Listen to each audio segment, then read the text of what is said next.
Dobrý den všem, já teda možná pomalu začnu. Pokud by se ještě někdo přidal v průběhu, bude puštěn dovnitř. Já vás tady vítám na druhém semináři, online webináři, který máme s MyStay a ASECO.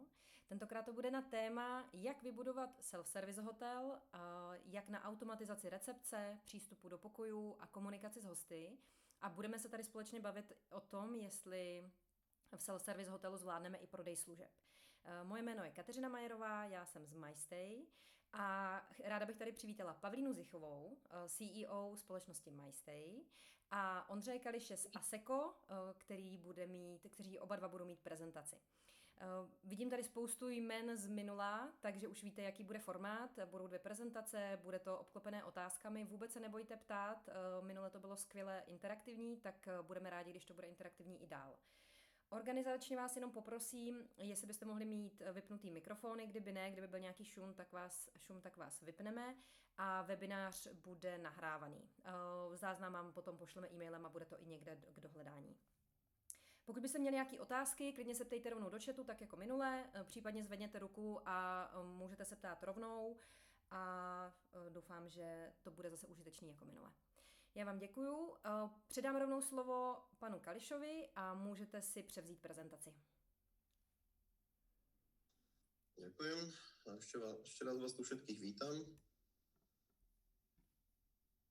Ja teda spustím prezentáciu našu.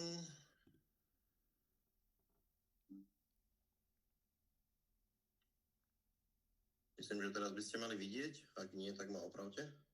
Zatím ne. Skúsim ešte raz to navodiť. Ale vás, Ondro, vidíme. To je skvělý. Ďakujem. To bol prvý úspech. Teraz skúsme ešte raz tú prezentáciu. Teď už to vypadá dobře. Paráda. Dobre, takže teda ešte raz pekný deň vám prajem. A dnes sa teda pobavíme trošku o self-service na hoteloch, aká je realita prevádzky, aké sú možnosti toho self-servisu a čo vlastne motivuje hotelierov, ale aj zákazníkov k tomu, aby riešili vôbec nejaký self-service v rámci hotelu a v rámci recepcie.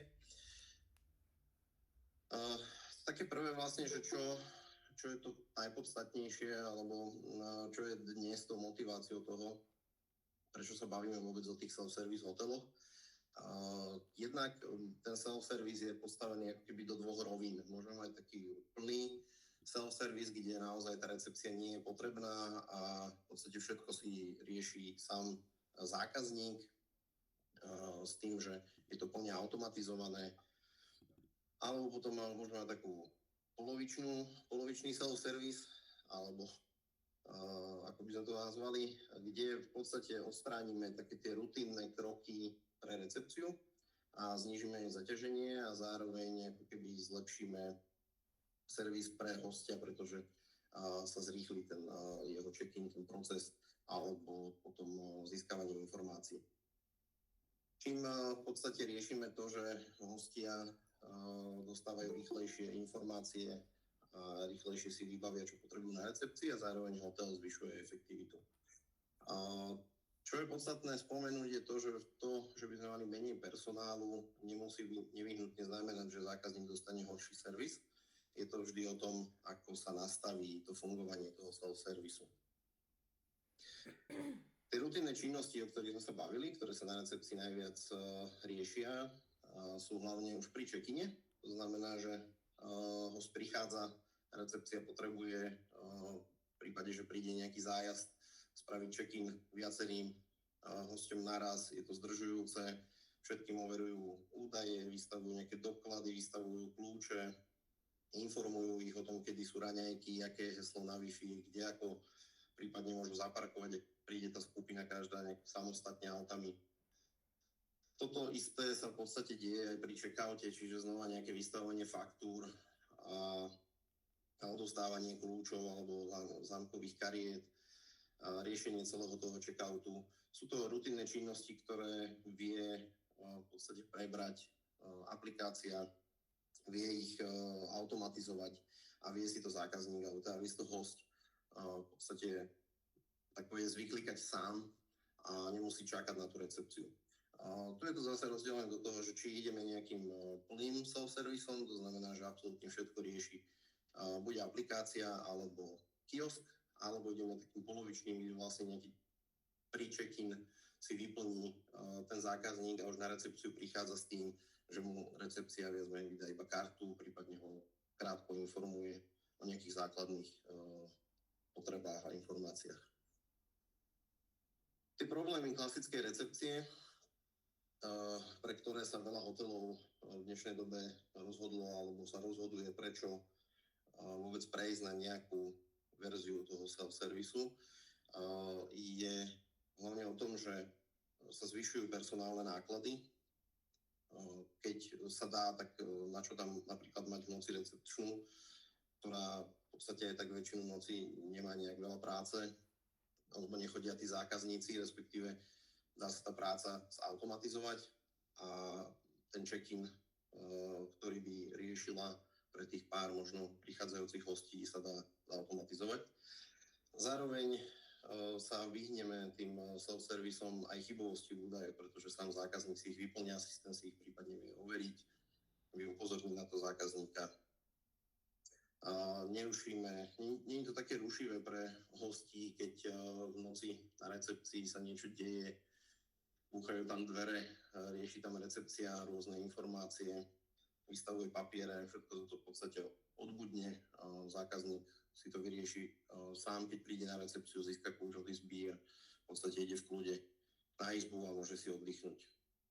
Znižuje to pre hotel personálne náklady, znižuje to zaťaženie tej recepcie a zvyšuje to aj pre zákazníka ten komfort, že si to v kľude v noci spraví tak, ako potrebuje.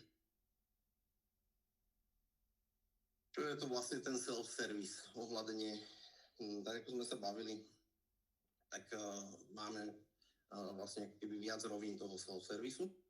Nie vždy to musí nevyhnutne znamenať, že nemáte žiaden personál na recepcii.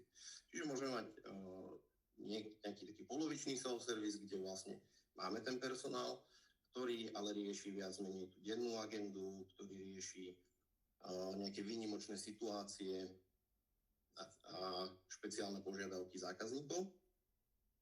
A potom v noci už prechádzame na ten full service, alebo môžeme mať celodenný full service, ktorý je vyslovene dobrý pre napríklad menšie alebo úplne samoobslužné ubytovanie, kedy naozaj nemáme žiadnu recepciu a nie je vôbec nevyhnutná, ale všetko si rieši zákazník a všetko je automatizované cez systém. Od check-inu cez vydanie karty až po check-out. Pri tom polovičnom self-service je dobré to, že si môže zákazník vybrať, ako chce riešiť tú interakciu.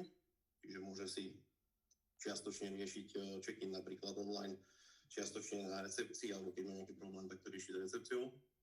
Pri tom úplnom self-service to nie je celkom možné, ale zase dá sa to vynáhradiť rôznymi informáciami v aplikácii. Čo nám môže priniesť ten automatizovaný check-in, alebo v podstate tá automatizácia všeobecne? To sme si už aj minulo tak otraja spomínali, že pokiaľ hostia využívajú v rámci self-servisu nejaký online check-in, vopred vieme dostať informácie, kedy presne prichádza ten host, koľko bude presne ľudí na izbe a podobné údaje, ktoré môžu slúžiť napríklad aj na to, že máme automatizované vykurovanie, personalizované zobrazenie na obrazovke a v podstate už prejde viac menej ten host pri tom plnom self-servise len prejde okolo tej recepcie a môže ísť priamo na izbu. Zároveň, pokiaľ máme ten plný self-service alebo aj automatizovanú obsluhu tých hostí, tak takisto sa môže riešiť aj check-out, kedy host buď len odovzdá kartičku niekde na recepcii a už má všetko vyplatené a odchádza z izby. Prípadne teda pokiaľ sa využívajú nejaké PIN kódy na dvere do izieb alebo sa využívajú zámky otvárané cez mobil, tak sa v podstate iba zruší automaticky tá karta v mobile. Následne samozrejme všetky doklady, ktoré potrebuje ako nejaká faktúra, tak mu to prichádza elektronicky a recepcia je úplne odpremenená od tohto. Čo sa týka toto býva také najčastejšie, že čo riešia hotely pri tých úplných self-servisoch, A to je, ako riešiť ten prístup do izby, keď tam nemám recepciu. V dnešnej dobe je viacero možností. Máte možnosť riešiť digitálne kľúče, ktoré sú priamo v mobile. Je možnosť riešiť prístupové kódy, kedy si zadá v podstate PIN kód priamo na tých dverách do izby ten zákazník, ten host. Alebo takisto ešte prípadne je možnosť nejakých skriniek, z ktorých sú uložené či už karty alebo kľúče, ktoré sú vopred v prípade kariet nakodované. Potom je tam ešte prípadne jedna možnosť, a to je tá kiosková. Tá býva zvyčajne taká cenovo najvyššia, ale zároveň býva aj dosť spoľahlivá v tomto. Samozrejme pri tých digitálnych kľúčoch, hlavne keď sa bavíme o PIN kódoch alebo kľúči v mobile, tak je najideálnejšie, že tam je tá deaktivácia v podstate okamžite po checkoute, čiže nerieši sa, či tú kartu niekto vrátil alebo kľúč, ale prebieha to hneď. Centrálnu kontrolu môže buď riešiť ubytovací systém, teda Horec v tomto prípade, alebo to rieši MyStay, alebo sa to dá ešte aj riešiť v zámkovom systéme, čiže sú rôzne setupy, ako sa to dá celé ponastavovať, ale vždy je tam nejaká cesta. Čo sa dá veľmi dobre využiť, hlavne pri týchto self-service hoteloch, je to, že môžete mať ponúknutú aplikáciu pre hostí. V rámci tejto aplikácie si môže host spravovať check-in, check-out, môže tam mať informácie rôzne notifikácie, môžete mu tam dať priamo informácie o tom, čo je v okolí vášho hotela, čiže zvyšuje sa tým komfort pre toho zákazníka, lebo všetko vlastne vybaví pekne v jednej aplikácii a všetko je to prepojené zároveň s hotelovým systémom, takže aj recepčný má o všetkom informáciu, či už ten host prišiel na izbu, či odišiel, prípadne ak potrebujú riešiť nejaké notifikácie. Čo vám môže ešte pomôcť v rámci prepojenia a self-servisov rôznych aplikácií, je to, že viete ponúknuť hosťom aj doplnkové služby, či už pred príchodom, alebo aj počas pobytu. Pokiaľ máte k dispozícii nejaký wellness, alebo si host nezaplatil raňajky a chcete mu ich ponúknuť, aby si doplatil raňajky, všetko sa to dá objednať v podstate cez aplikáciu, automaticky sa to naťaží tomu hostovi na účet a potom sa už on dorovná účet pri odchode a vy ste v podstate získali viac peňazí od toho istého hostia. Nemusíte ho oslovovať na recepcii, nemusíte mu dávať 20 rôznych letáčikov na izbe, ktorých sa stratí, ktorá aj tak väčšina ľudí nečíta. Takisto mu môžete ponúknuť nejaký platený parking, čo býva dosť veľká pridaná hodnota, hlavne pokiaľ sú hotely niekde v mestách. Aké to teda prináša výhody? Pre hotel to znižuje náklady, znižuje sa chybovosť, získava hotel lepší prehľad. Zároveň host má rýchlejší check-in alebo check-out.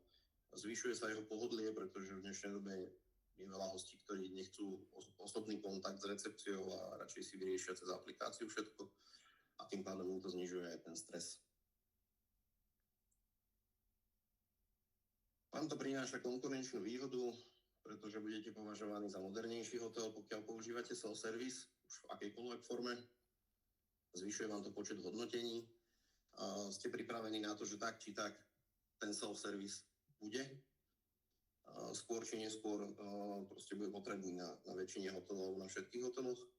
A zároveň sa dá škálovať ten self-service. Viete začať v podstate nejakým čiastočným alebo tým polovičným self-servisom a potom postupne prejsť na plne bezobslužné riešenie recepcie. Z mojej strany je to na teraz všetko. Ďakujem vám pekne za pozornosť a vzdávam slovo naspäť. Skvělé, děkuji Ondřeji. Já bych na vás teďka měla pár otázek. A první je, vy jste to trochu zmínil, ale jestli byste to tedy mohl shrnout, jak obecně vnímáte přechod hotelů do self-service modelu? Je to trend, je to nutnost? Jak to vnímáte vy z vaší pozice? Tak trochu je to z obidvoch strán, pretože jednak je to trend voči zákazníkom, ktorí čím ďalej tým viac vyžadujú nejakú formu toho self-servisu.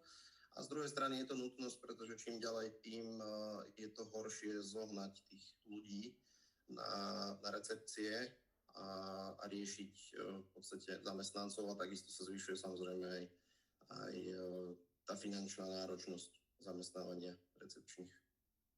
Uh-huh. A kde vidíte největší přínos digitalizace pro ty hoteliéry?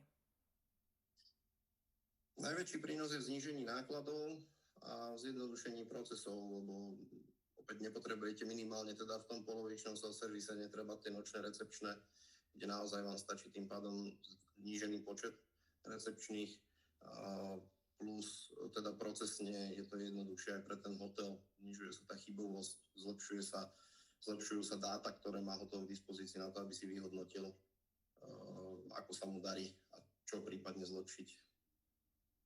Výborně. A poslední otázka. Co je nejdůležitější při rozhodování, které procesy digitalizovat jako první?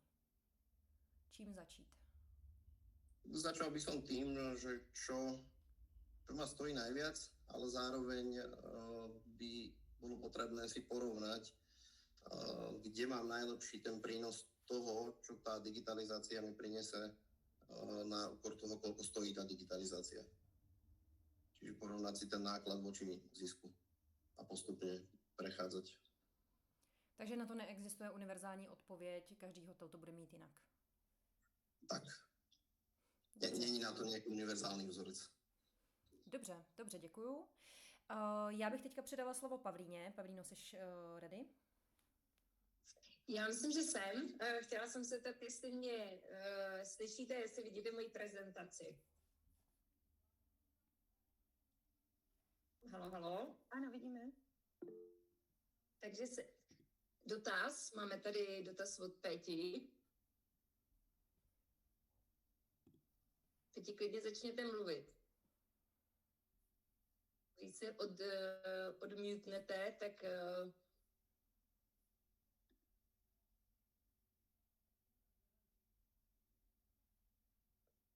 Halo? Bohužel neslyšíme, jestli máte nějaký dotaz. Klidně ho můžete napsat do chatu a vrátíme se k tomu po Pavlíniné prezentaci. A nebo přesně ten chat. Tak v tom případě, Pavli, asi můžeš začít. Dobře, tak v tom případě já jdu ještě takhle znova. Tak a jedeme ještě jednou tady dotaz, jestli vidíte můj první slide, jak vybudovat self-service hotel. Ano, super, díky. Skvělý, v tom případě začínáme téměř, teď se mi to tady zase vyhodilo. Tak, super, teď začínáme. Tak já budu pomalu navazovat na Ondru s tím, jak konkrétně vybudovat self-service hotel, ať už tedy částečný, to znamená třeba nahrazení noční recepční, ale primárně dnešní seminář bude směřovaný na to, jak vybudovat kompletní self-service hotel. Než vůbec začneme, otázka je, co na to hosté, ale opravdu, co na to hosté. Já jsem osobně byla překvapená, kolik pozitivních feedbacků hosté komentovali v hotelech, které máme self-service. To znamená, já jsem myslela, že to je jenom přidaná hodnota, že je to něco jako nice to have, ale téměř každý pátý komentář se v pozitivnu zmínil o tom, že prošli self-service a že je to nějakým způsobem zaujalo. Tady třeba jeden online check-in proběhl hladce, den příjezdu po 11:45 přišly kódy k pokoji, ale dveře jsme si stejně otvírali přes zaslanou mini aplikaci, kde stačilo jen kliknout na otevřít, buď na vchodové dveře nebo na dveře od apartmánu a vše se na dálku odemknulo. Líbilo se nám, že jsme check-in a objednávku služeb provedli předem, poté už jen dostali přístupové heslo k pokoji, nikde jsme se nemuseli zdržovat. Bezproblémový check-in, bezkontaktní check-in, check-in funguje na jedničku, samoobslužný check-in super, příjemný online check-in, recepce na telefonu, to budeme dneska taky řešit, snadný a hlavně funkční self-service check-in, jednoduchý samoobslužný proces ubytování, líbilo se nám ubytování self-check-in, perfektně udělaný. Dále tady v podstatě je jednoduchý samoobslužný proces ubytování, přístup na pokoj pomocí kódu, instrukce do telefonu, bez potřeby obsluhy. No a po komunikaci, která je pouze online, je vše naprosto správně nastavené, funkční kódy, online check-in v naprostém pořádku. A to je vlastně ta alfa omega toho, mezi self-service hotelem a dobrým self-service hotelem. Je důležité všechno správně nastavit a myslet na ty nejmenší detaily. A o tom dneska bude ta naše prezentace. Takže jaký tedy zvolit provoz? My už minule jsme řešili, že máme, řekněme, 3 druhy. Tradiční, poloautomatizovaný, bezrecepční. Tradiční a poloautomatizovaný velmi často má i recepčního, nebo aspoň částečně někoho, kdo je na té recepci. Ale ten bezrecepční provoz je úplně bez obsluhy. To tedy host se dostává v rámci hotelu do check-inu i do check-outu kompletně sám. Pozor, je důležité upozornit na jednu věc. Velmi často si hoteliéři pletou jednu věc, když si myslí, že budou bezrecepčně, že nebudou k tomu mít vůbec žádné personální náklady. Ale tak to bohužel vůbec není. Vždycky je nutné mít někoho na telefonu nebo někoho, kdo se o ten hotel v podstatě stará. Tady máte vlastně vyčíslené plus minus náklady. Když máte tradiční recepci, to znamená recepční tam je vždycky, máte stále stejné náklady. Snižujeme náklady třeba na papír, rychlost a tak dále. Poloautomatizované, kde máte recepční a třeba online check-in a kiosek, tam jsme schopni se snížit třeba okolo 50%. A ty bezrecepční, tam ale máme v podstatě check-in, check-out plus kiosek, ale ta lidská část tam stále okolo těch 10% stále musí figurovat. Hotliny, někdo, kdo v podstatě třeba toho hosta přijde potom pozdravit druhý den a tak dále, záleží to potom na vás. Tak a my vlastně jsme i minule řešili, co všechno hotel musí udělat k tomu, aby hosta dostal do hotelu a z hotelu. To znamená, je tady spousta malých věcí, které je nutné zařídit. Pozor, u self-servisu je nutné spoustu věcí osekat a naopak, tady máte vlastně tu změněnou guest journey, tu cestu hosta, kterou vlastně ten hotel řeší. Je snížená, to znamená po rezervaci, kromě potvrzení, tak strašně důležitá část je právě ta informovanost. Když se jde na check-in, vyřeší se standardní postup, to také dneska budeme řešit. Pobyt v podstatě teď vůbec neřeším, to znamená upsell je pro ty dospělejší self-servisáky a na check-outu opět žádné téměř nabídky, minibary, to prostě vyškrtnuto, jede se opravdu základ, ubytovat, odubytovat a potom na konci děkování nějaký goodbye. Tak a k tomu vlastně my jsme sepsali nějakých 8 fází, kterými je nutné projít a řekněme pojistit si je tak, abyste ten self-service měli opravdu takový, aby ti hosté na konci dávali 10, 9 a vlastně i spokojených 8 třeba na bookingu. Takže 8 fází. Já teda začnu nultou, která se neúplně nás týká, proto jsem dala 0 a je to ta část rezervace, bookingu, která ale určuje to, zdali máme anebo nemáme kontakty a zdali ti hosté jsou na to připraveni. Takže první část v rámci OTAs, Booking, Expedia, hotely.cz, Zľavomat, cokoliv vlastně potřebujete, nebo u vás na webu, je velmi důležité, samozřejmě potom na zvážení, uvést, že váš hotel je opravdu čistě self-service, že se budou check-inovat sami. Ti hosté totiž potom na to jsou připraveni, nejsou překvapeni, že neuvidí nějakého člověka. Nevýhodou toho, že zmíníte, že to opravdu self-service je, že můžete odradit některé hosty, kteří se toho prostě bojí. Takže je to výhoda pro to, aby nebyli překvapení, nevýhoda pro to, že můžou někteří si ten váš hotel neobjednat, takže je to opravdu na vás, je to na zvážení. No a potom druhá část v rámci toho bookingu je nutné sbírat správné kontakty na hosta. To znamená, i když host volá, je nutné si od něj vzít e-mail a telefonní číslo.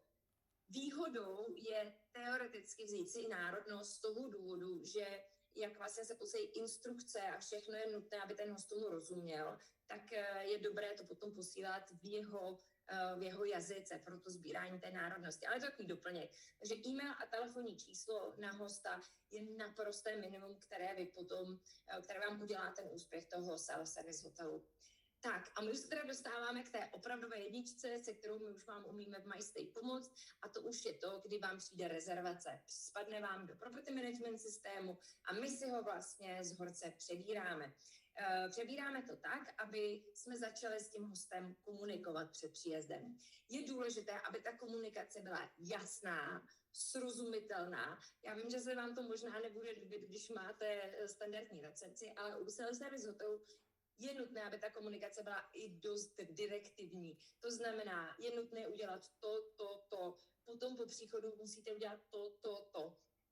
Máme na to různé templatey, máme to vyzkoušené, takže nebojte se, nebudete tam nic rozkazovat, ale je to tak, aby ti hosté opravdu jako šli a netočili se někde v kruhu. Tak, je důležité vždycky poslat e-mail s instrukcema. Navíc je nutné vždycky poslat SMS. U poloautomatizovaných nebo tradičních hotelů stačí jenom e-mail, protože zbytek případně se vyřeší na recepci. Vy u self-service hotelu musíte být jistí, že přijdou kódy, že přijdou instrukce a že ti hosté opravdu už před příjezdem budou vědět, co a kdy mají dělat. Takže vždycky je tam ten backup té SMSky. V poslední době se mluví i hodně o WhatsAppech, takže já tady předávám, ano, je možné posílat i WhatsAppy, ale vždycky je důležité u těch kompletně self-service hotelů posílat i podpůrně SMSky. Proč? V případě, že hosté nemají nebo nepoužívají WhatsApp, tak se musí automaticky poslat i SMSka, což my třeba děláme na základě takzvaných filtrů, to znamená, jsou tam podmínky, když se nepošle e-mail, tak se pošle WhatsApp, když se nepošle WhatsApp, tak se pošle SMSka, nebo vždycky se pošle e-mail a snaží se poslat WhatsApp, když není WhatsApp, tak pošli SMSku. Takže vždy je nutné, aby hosté vlastně na ten svůj telefon dostali, řekněme, aspoň 2 kanálama ty správné informace. Tak a co se tedy posílá? Posílají se instrukce a následně se posílají klíče. Ať už jsou to piny, nebo je to právě ta minimalistická aplikace, kde ten host si jenom klikne a otevře, ale vždycky je důležité před příjezdem jasně a stručně vykomunikovat instrukce a klíče. 2 jsou právě dané instrukce. Další věc, která buď udělá ze self-servisu bolehlav, anebo naopak je to velice jednoduché a 95% hostů vám projde, aniž by potřebovali zavolat na jakoukoliv hotlineu. Takže instrukce alfa a omega, opět vám v případě, že budete mít zájem o self-service, tak máme spoustu tipů a triků, jakým způsobem udělat dobré instrukce, tak aby ti hosté tomu rozuměli. Takže, jaké mají být instrukce? Jasné, dostupné a srozumitelné. U srozumitelného myslete na to, že musí být až jako blbouzdorné. Vím, že je to hrůza, ale čím jednodušší a pochopitelnější budou, zase tím méně volání zmatených hostů budete mít. Nemyslete si, že jednou děláte instrukce a potom jdete od toho. Velmi často se to třeba během měsíce ještě mění právě na základě toho, že ti hosté opravdu něco nechápou, něco tam je složitého, takže se to potom dostává do toho srozumitelného stavu. Tak, a jak to tedy udělat? Kam všude dát instrukce, kam dát ten manuál? Tak, v rámci MyStay máme sekci Useful Info, to znamená nějaké důležité informace, kdy se dá manuál krok po kroku opravdu vypsano. Krok číslo 1, zaparkujte tady. Jsou tam třeba i GPS pozice, potom co dál a dál a dál.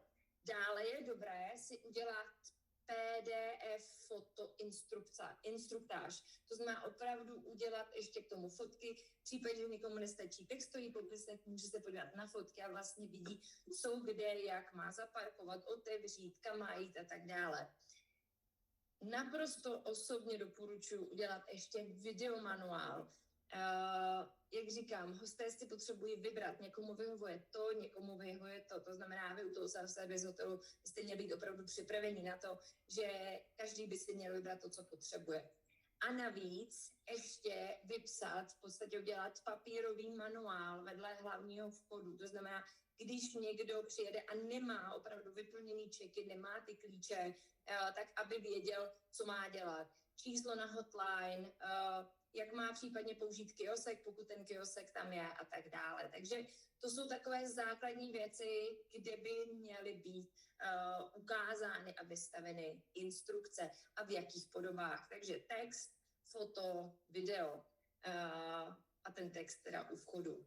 Tak, naprosto klíčová věc, mějte hotline a to číslo vlastně vypsané všude, ať už v předpříjezdové komunikaci, u vchodu, na pokojích, nějakém jakoby lobby, to všechno vždycky by tam měla být hotline a na konci té hotline by měl být opravdu reální člověk, který jednak umí třeba poslat kódy, podívat se do PMSK, prostě chovat se vlastně jakoby recepční. Proč? Tady máte další příklad. Při přihlášení k pobytu jsem asi trošku popletla údaje, musela jsem tedy u vchodu telefonem kontaktovat vašeho recepčního, který mi skvěle a ochotně poradil, jak to snadno během minuty vyřešit. Takže vidíte, že ta paní dokonce to ještě zmínila v pozitivním komentáři, že jste tam byli do self-service, ale někdo mi v případě umí pomoct, v případě, že já něco spletu nebo něco se stane. Takže opět hotline a čísla téměř všude. Tak, typy, triky pro vstup do hotelu. Jednak je to otevřená Wi-Fi u vchodu, bez kódu, bez jakýhokoliv, řekněme, vstupních požadavků, protože ten host zase v instrukcích má napsáno, máte tam otevřenou Wi-Fi, teoreticky v těch instrukcích by také mělo být napsáno, nebojte, je tady otevřená Wi-Fi. Trošku kontroverzní, ale velice účinný je generální kód pro vstup do lobby, který vy dopředu zase komunikujete v těch instrukcích. Co to znamená? Může to být 4 jedničky, které třeba každý měsíc měníte, ale vy jste jistí, že každý, kdo si u vás udělal rezervaci, tak mu ten kód, ten generální, který ho nechá vstoupit do lobby, kde už si potom, když je třeba kiosek, kde si může sednout, dodělat si ten check-in, aby mu přišly klíče, tak ale už je venku, nemrzne nikde venku, není na dešti a tak dále. Takže generální vstup do lobby je taky velice dobrý pro pohodlí hostů. Čísla na hotline všude po hotelu, v pokojích a tak dále. A zajímavá věc ještě je nabíječky v lobby. To znamená, v případě, že host přijde, má vybitou baterku, ale vy vlastně ten host chce, nebo vy máte klíče online, tak je dobré, aby ten host jako byl schopný to nabít a případně si zajít do pokoje už s tím svým telefonem. Tak, a docházíme vlastně k digitálnímu check-inu, takže host má předpříjezdovou komunikaci s instrukcema a ví, co má dělat. Že k tomu, abyste poslali klíče těm správným lidem, abyste měli vlastně veškerou administrativu vyřízenou, potřebujeme udělat digitální check-in. 95% hostů, jak jde, tak teoreticky třeba je to 4/5, někde jsou to 3/4, ale spíš je to vyšší číslo, tak dělá check-in online. To znamená, přijdou jim instrukce, kliknou si a pro všechny hosty vyplní registrační kartu online. To znamená, co se vyplňuje, registrační karta, můžou naskenovat své ID, jsou tam vaše podmínky pobytu, podepisují GDPR souhlas a navíc to tedy ve finále podepíšou. Tyto informace potom jdou zpátky do vzorce. Tak, u self-service hotelů je téměř nutnost, samozřejmě máme takový střelce, který nemají kiosek, ale potom jsou tací, kteří kiosek naopak mají a je to takový backup toho, kdyby náhodou host přesně něco se stalo, nechtěl použít telefon, tak přijdou a mají tam vlastně kiosek, na kterým si jednoduše vyplní, nebo dovyplní údaje, dodělají si check-in a tak dále. Zase na kiosku se dělá úplně to samé, registrační karta, scan, podmínky, GDPR a podpis. A to se dělá vlastně pro všechny hosty, kteří tam jsou.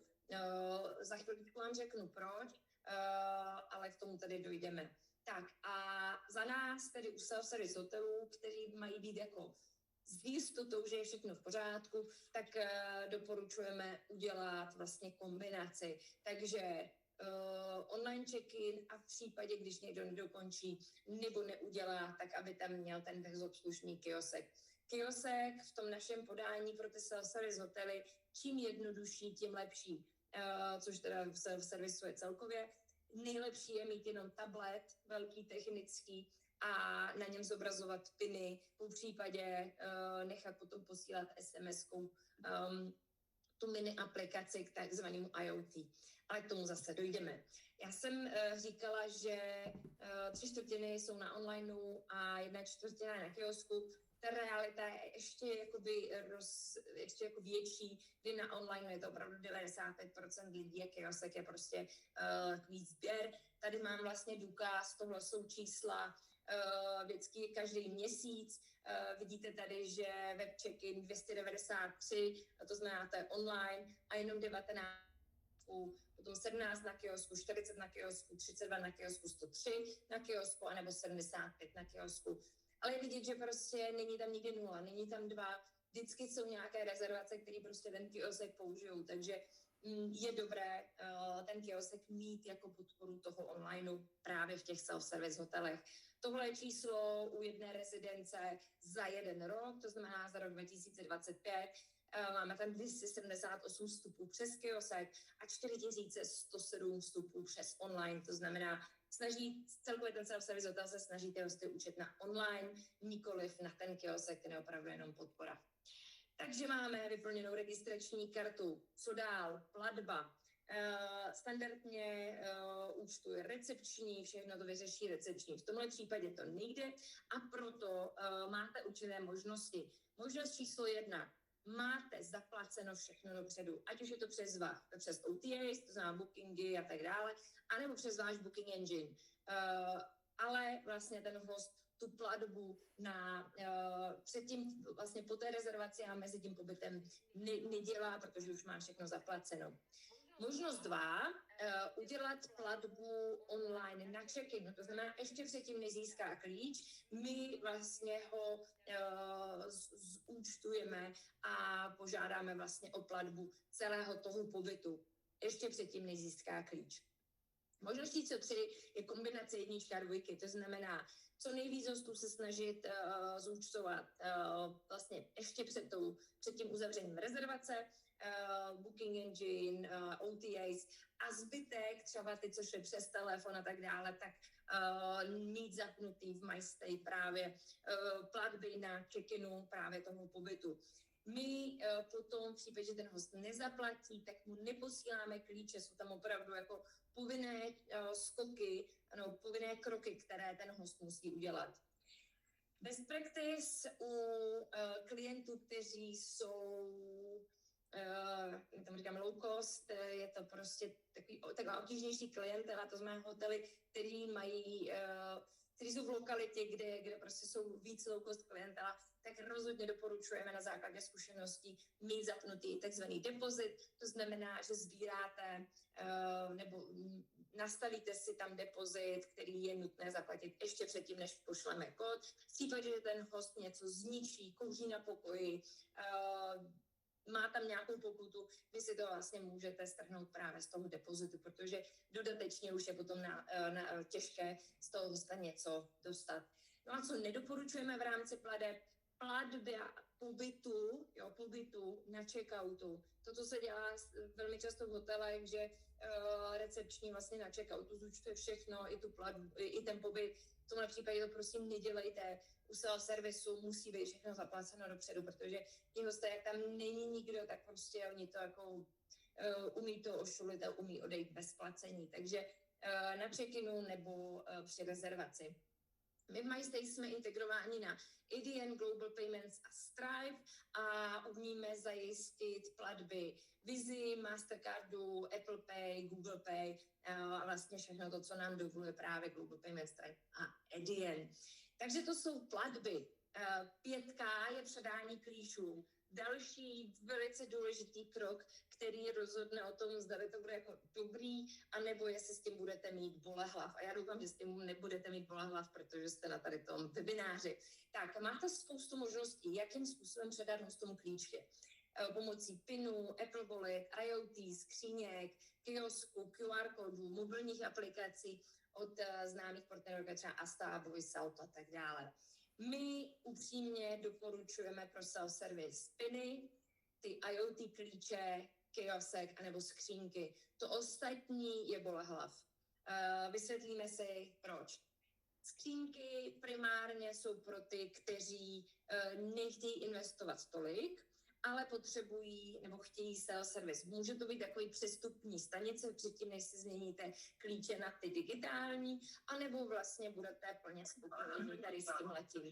Tak, akorát to teda dělá trošku zvuk, ale to asi nevadí.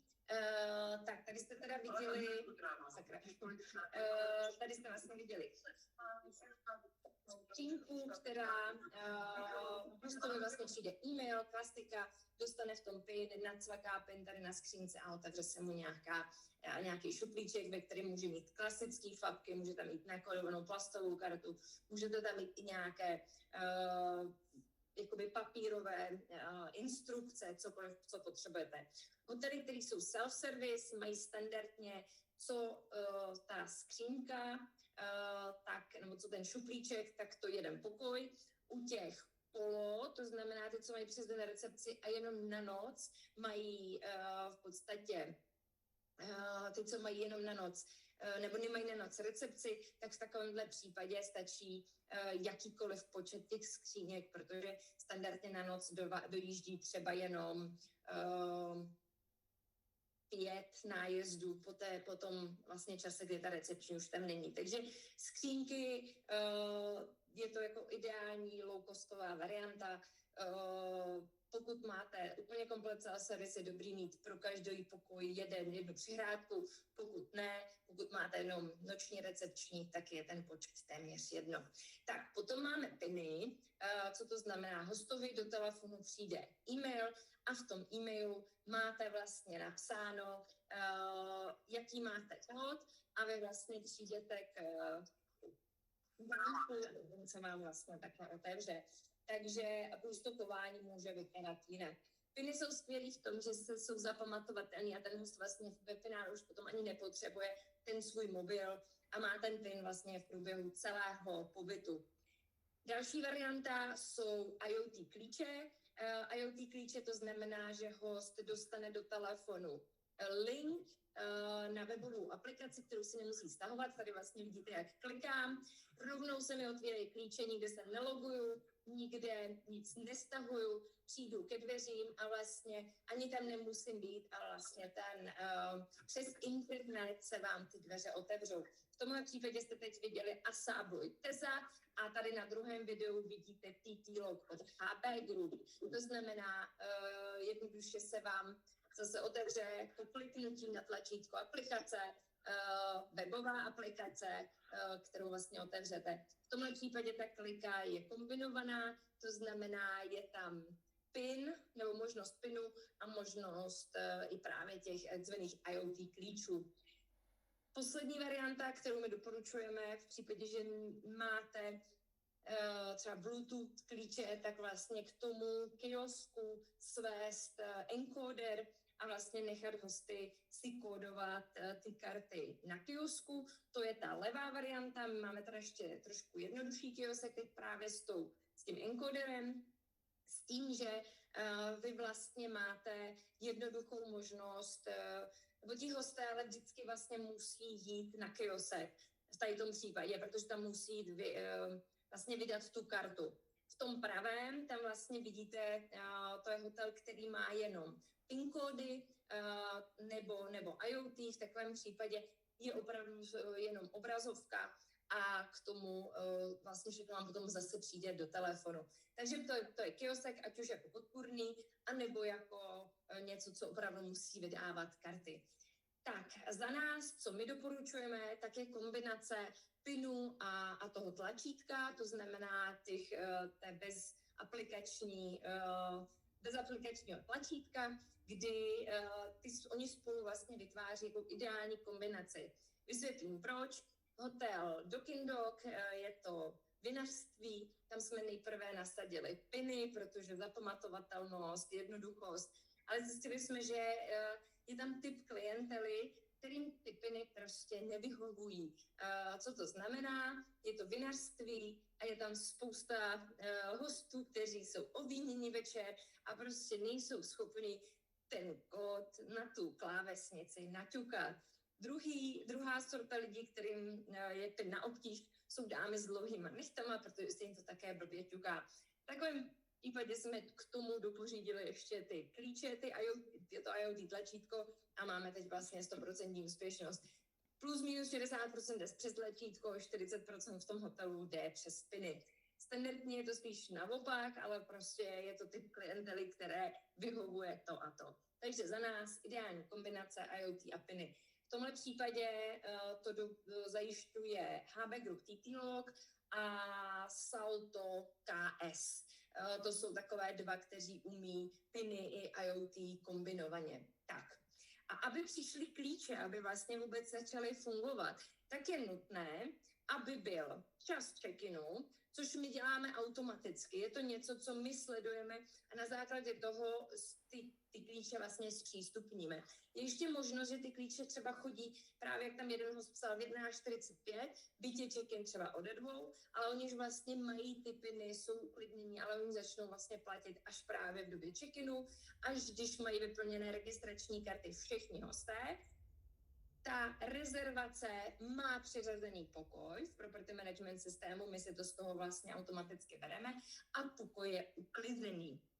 V případě, že chcete dělat early check-iny nebo late check-outy, tak je nutné to udělat manuálně, ale zase ty klíče se potom prodlouží právě na základě toho, jak to vlastně vy, anebo ten váš operation manager, jak to vlastně nechá udělat právě pro tu vaši rezervaci. Tak, mají ty vychytávky, možnost přiřadit různé vstupy různým rezervacím, takže někdo má lyžárnu pokoj, hlavní vchod, někdo má wellness pokoj, hlavní vchod, někdo má všechny 4, takže různé druhy pod jeden pin a pod to jedno, nebo pod to tlačítko. Důležité také je, že mají potom jenom jeden kód, v případě, že používáte piny pro všechny vstupy, takže oni si pamatují 1589 a tím vlastně si otvírají všude, kde jste jim to dovolili.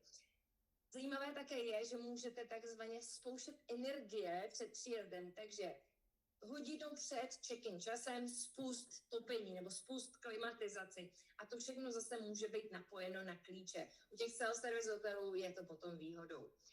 Při prvním použití klíčů, to je taky skvělý, my vlastně víme, že se poprvé klíče použili, ať už tlačítkem nebo právě tím pinem, tak my pošleme do PMS-a status check-in, to znamená, vy vlastně pro ten noční audit máte potom vyřešeno a nemusíte někde sledovat na kamerách, jestli někdo přišel nebo nepřišel. Tak a další důležitá věc právě pro self-service, vy máte možnost od nás poslat i klíče manuálně. V případě, že nejsou splněny ty podmínky, čas check-inu, uklizeno, přiřazeno, všichni mají check-iny a je zaplaceno, to jsem tam teda ještě nezmínila. V takovémhle případě třeba je to nějaký VIP host, nemůže zaplatit, nemůže se dostat do domu, vy můžete jít a buď mu otevřít sami, to je právě přes to tlačítko, anebo mu nadiktovat PIN a třeba mu až druhý den si s ním provést platbu třeba přes terminál. Vždycky se může stát něco, že ten host se nějakým způsobem zasekne. Tak, nutnost, už jsme to řešili, jednak je to teda ta hotline, ale pozor, ještě je dobré u self-service hotelů mít někde backup klíče. Pokud používáte třeba piny nebo IoT tlačítko, tak je třeba dobré tam mít někde ve schránce schovaný nějaký univerzální nějaké nakodované karty nebo opravdu fapky. Může se stát, že vypadne elektrika, prostě cokoliv. Je dobré mít backup klíče někde dostupné právě pro hosty. Standardně u našich self-service hotelů se to stane třeba 1-2krát do roka, že se ty backup klíče prostě tahají. Výpadek Wi-Fi, elektriky a tak dále. Takže opravdu je dobré takového mít. Co my máme tedy dostupného v současné chvíli, skvěle napojený je TT-Log, ASA Abloy Teza a pracujeme na Salto KS, plus oni mají ještě Salto Space a ten je taky napojitelný, ale primárně jenom přes to tlačítko. No a potom je Cheeza, Onity, Dormakaba a další, které umíme napojit právě přes kiosek, protože oni mají jenom mobilní aplikaci nebo nemají vůbec nic. Takže tady jsem vlastně ukázala to video, který jednoduše takhle získám pokoj číslo 6, kliknu na tlačítko a jsem vevnitř. A to je právě přes ASA, Abloy, Teza, tak, jsem vevnitř.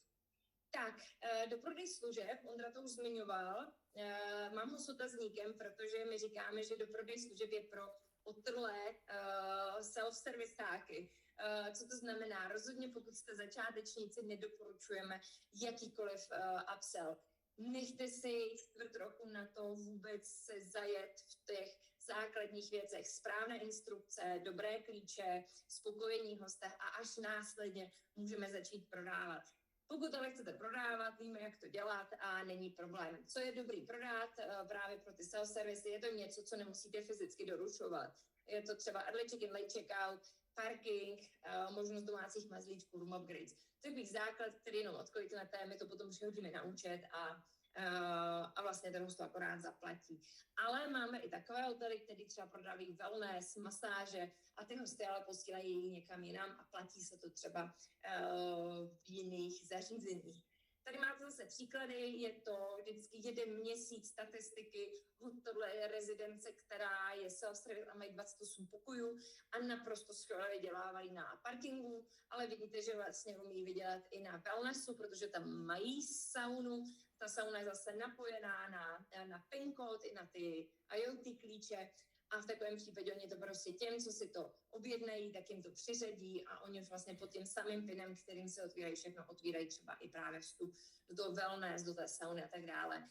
3 000 euro, 2,5, 3,5, 4, to všechno je dostupný. A tohle jsou jejich čísla za celý rok 2025. Vidíte, že vlastně vydělali 31 000 euro primárně na parkingu, na mazlíčkách, sauna, wellness a jsou tam potom masáže.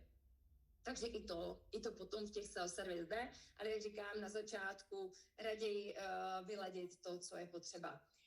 Zase něco pro ty jako dospělejší self-serviceáky je komunikace v průběhu pobytu. Primárně je nutný zajistit check-in, check-out, komunikaci v průběhu zařídíme potom následně. Ale je důležité vědět, že host potřebuje instantní odpovědi kdykoliv.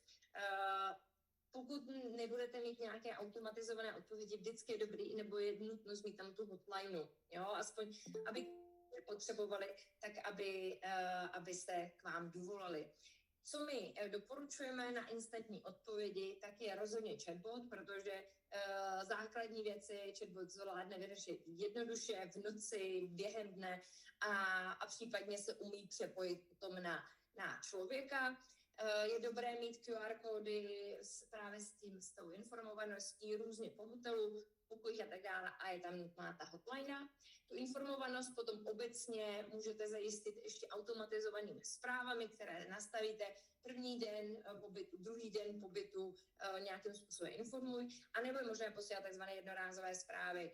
Dneska bude výpadek vody, dneska můžete zajít do vedlejšího hotelu, je tam jsou tam happy hours a tak dále. Takže i to je možné v průběhu pobytu zajistit. No a my jdeme do finále. Digitální checkout, to znamená, jak hosta zase příjemně se s ním rozloučit a vyřešit s ním administrativu, tedy standardní checkout. Náš checkout a celkově ten self-service checkout je zase zjednodušený, neměli tam mít žádný minibary a tady ty věci, ale první část je, že host se vlastně podívá na účet. My to s ním samozřejmě předtím vykomunikujeme, pošleme mu automatickou zprávu s tím, že se podívá na účet, může nahlásit problém s účtem, může si nechat vystavit fakturu, to ale všechno dělá potom zase ten backup, ta hotline.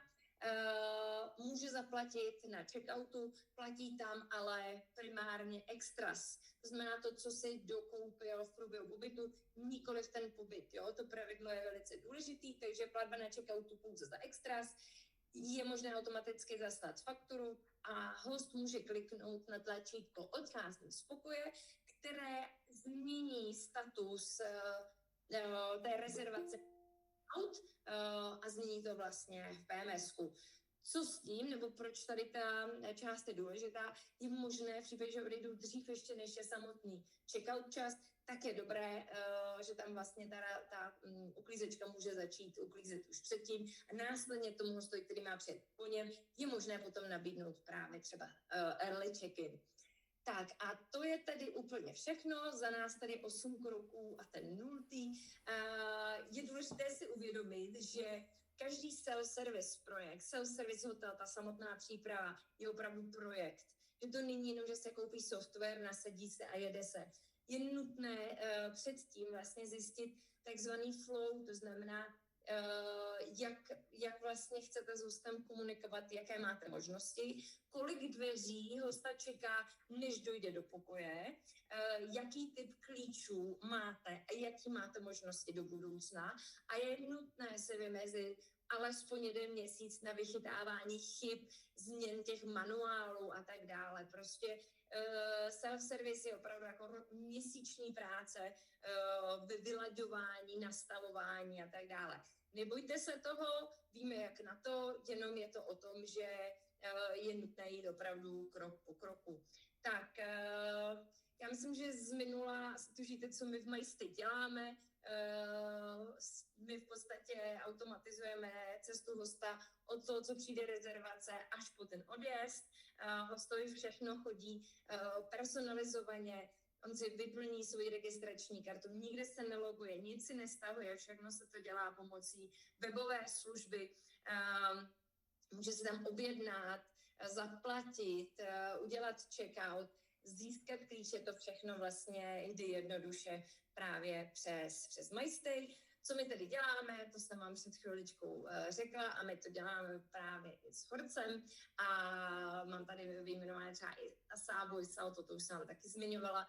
Je důležité, aby bylo dobré propojení právě s vaším property management systémem, protože právě z něho my čerpáme veškerá data o tom, jestli teď něco poslat, jaký je číslo pokoje, jestli už mají zaplaceno nebo ne. To jsou všechno informace, které my potřebujeme sbírat a tak, aby vlastně vy jste si mohli udělat self-service hotel. Tak a my spolupracujeme s více jak 200 hotely v Čechách, na Slovensku, tady v celé střední Evropě a máme, řekněme tak skoro jednu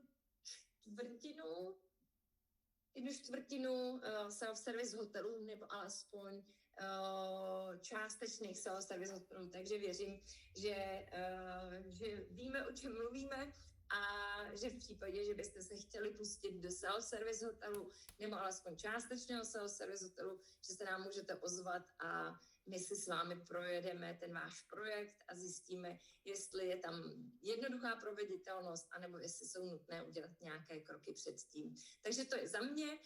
Předávám slovo Kačí, po případě jsem tady na otázky. Díky, Pavlíno, to byla skvělá a hodně detailní prezentace. Většinu věcí si asi řekla, takže já tady nebudu asi opakovat úplně stejné otázky, ale zeptám se asi, jak komunikovat se zákazníky, aby změnu přijali pozitivně. Co bys vypíchla jako důležitý krok? No, já bych řekla, že určitě ty, řekněme, backup SMSky, prostě něco, co přijde jako do telefonu na hlavní screen, a to už je potom, jestli jedno, co se vykomunikuje, ten obsah je strašně důležitý, ale primárně je důležité u self-service hotelů používat WhatsApp a SMS nebo alespoň SMS. Mm-hmm. Je tady někdo, kdo by měl nějakou otázku, než přijdu k dalším já, abych nebrala prostor, máme posledních pár minut. Někdo z návštěvníků má otázku praktickou z vlastního provozu?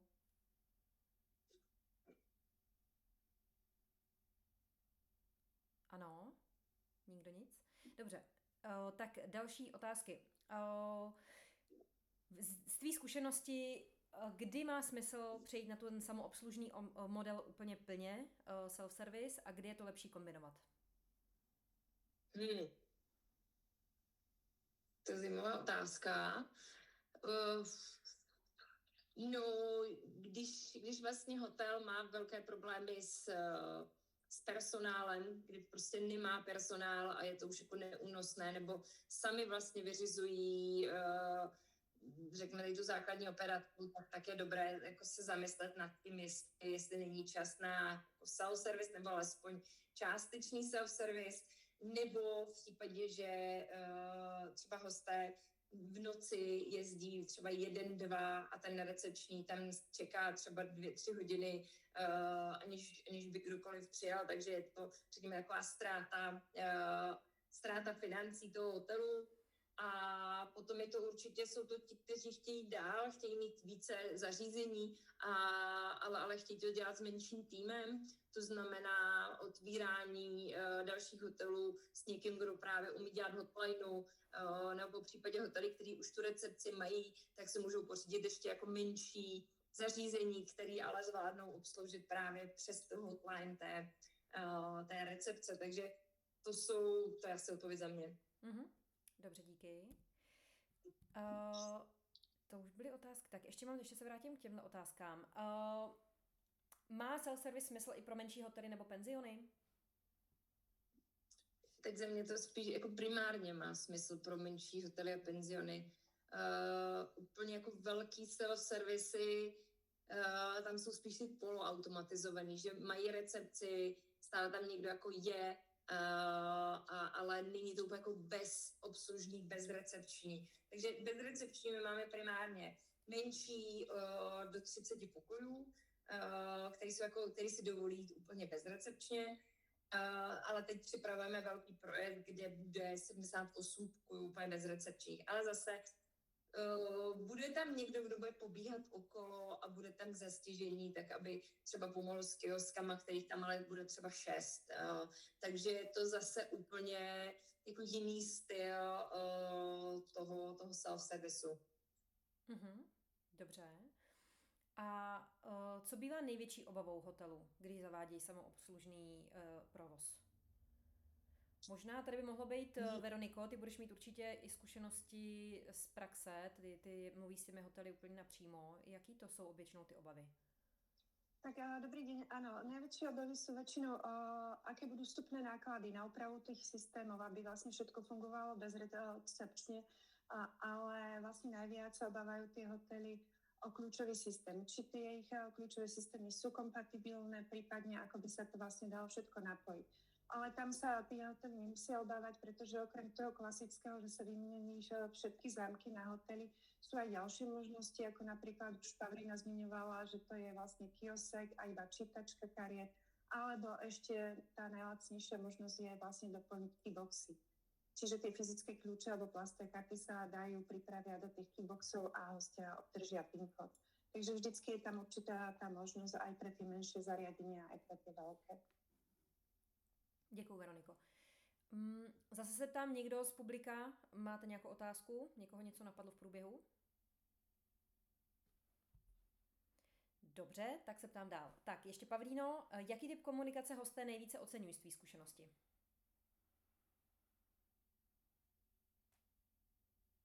Jasný, stručný, podrobný s videomanuálem. Mhm. To bylo jasný a stručný. Díky. Já tady mám ještě otázku na pana Kališe. Jestli byste uměl poradit, jak se dají měřit ty úspory času a zvýšení výnosů díky self-service přístupu? Celkom náročná otázka. Ako to merať? Tak najzákladnejšie by sa to dalo merať tým, ako sa mi koľko ľudí v podstate, alebo hostí teda začne využívať ten self-service v čase, čiže či mi stúpa počet návštevníkov, ktorí využili ten self-service a tým pádom, či sa mi teda vracia ten náklad úvodný a zároveň sa to dá aj sledovať v podstate nejakými recenziami v rámci toho self-servisu, ktoré boli využité, toho využil a prípadne tým, ako sa mi znižuje napríklad potreba ďalších recepčných. Či teda potrebujem neustále mať aj tú recepciu, alebo naozaj sa mi ten self-service tak zvyšuje, že tú recepciu môžem postupne minimalizovať. Z naší zkušenosti ještě doplním, že pokud jdou hotely, pokud úplně na novo otvírají, nikdy neměli recepční, tak samozřejmě se to měří hůř, protože nemají srovnání těch nákladů. V případě, že jdou ze standardního hotelu na self-service, tak samozřejmě to měření těch nákladů je dost jako markantní už řekněme v prvním měsíci, radši pojďme říct v druhém. Tam vlastně už je potom vidět v těch nákladech, o kolik méně bylo nutné vyplácet právě na mzdách nebo na tom, co ten člověk vlastně v tom hotelu dělal. Takže Naopak, pokud má šikovného recepčního, tak je možné začít s ním řešit spíš prodeje, prezenci na sociálních sítích a vlastně to, aby bylo víc hostů a ne, aby se řešila administrativa. Takže je to primárně vidět na platech a je to hodně vidět u hotelů, který předtím fungovali a teď si změnili koncept. U těch, co jdou úplně na novo, tak je to tak, jak to je. Dobře, díky. Tak a o prodeji doplňkových služeb už jsme se bavili. Pavlíno, ty si toho řekla k tomu hodně. Napadá vás ještě něco, co byste k tomu rádi dodali? Něco, co jsme nezmínili, nebo by stálo za to probrat ještě dopodrobná? Já jsem možná ještě ta rezidence, o který jste viděli ty čísla, tak oni první 2-3 měsíce měli to wellness úplně otevřený jako zdarma, aby to vlastně nebyl problém, co se týká placení. Takže, jak jsem říkala na začátku, je to prostě až jako vyšší dívčí ta vlastně objednávka té služby, přeřazení kódu, ale jako jde to taky. Dobře, děkuju. A já si myslím, že všechno ostatní jsme probrali. Takže mi dávám poslední prostor na otázky od publika, protože jinak máme všechno probráno. Posloucháme?